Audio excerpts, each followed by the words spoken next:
আসসালামু আলাইকুম। প্রিয় ওয়ালাইকুম দর্শক, আসসালাম রহমতুল্লাহি। আপনাদেরকে গতকালকে যেমনটি ঘোষণা দিয়েছিলাম, সে ঘোষণায় আমি কারো নাম বলিনি আজকে কে লাইভে আসবে। তারপরেও আপনারা আ Facebook, YouTube যত জায়গায় আমি পোস্ট করেছি সব জায়গায় মনে করেছেন যে এ মেজর ডালিম নামে আমরা যাকে চিনি, লেফটেন্যান্ট কর্নেল ডালিম বীর উত্তম। তিনি আমাদের সাথে উপস্থিত আছেন। আমি এই আপনারা সারা দেশের মানুষ যে অধীর আগ্রহ নিয়ে অপেক্ষা করছেন, আমি আপনাদের এই আগ্রহের সেই সময়টা আর বাড়াতে দিতে চাই না। আমাদের আ এই জাতির সূর্য সন্তান, যিনি আপনারা ২০২৪ সালের স্বাধীনতা দেখেছেন।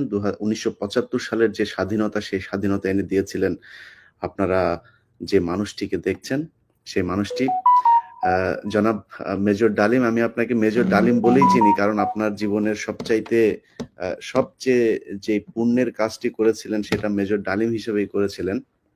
যে কারণে আপনাকে আমরা মেজর ডালিম হিসেবেই ডাকতে স্বাচ্ছন্দ্য বোধ করি। আ আপনি জাতিকে অ্যাড্রেস করতে পারেন।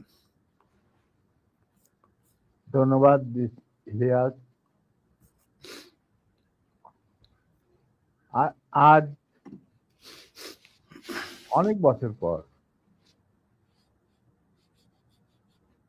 দেশবাসীকে আমার তরফ থেকে, বিশেষ করে নতুন প্রজন্মের ছাত্র জনতা যারা ফ্যাসিবাদ বিরোধী আন্দোলনে আংশিক বিজয় অর্জন করেছেন, তাদেরকে আমি অভিনন্দন জানাই, সাথে লাল সালাম জানাচ্ছি। তবে বিপ্লব একটা সমাজে, যে কোনো রাষ্ট্রে একটি চলমান প্রক্রিয়া। সেই অর্থে তাদের বিজয় কিন্তু এখনো পুরোপুরি ভাবে অর্জিত হয়নি।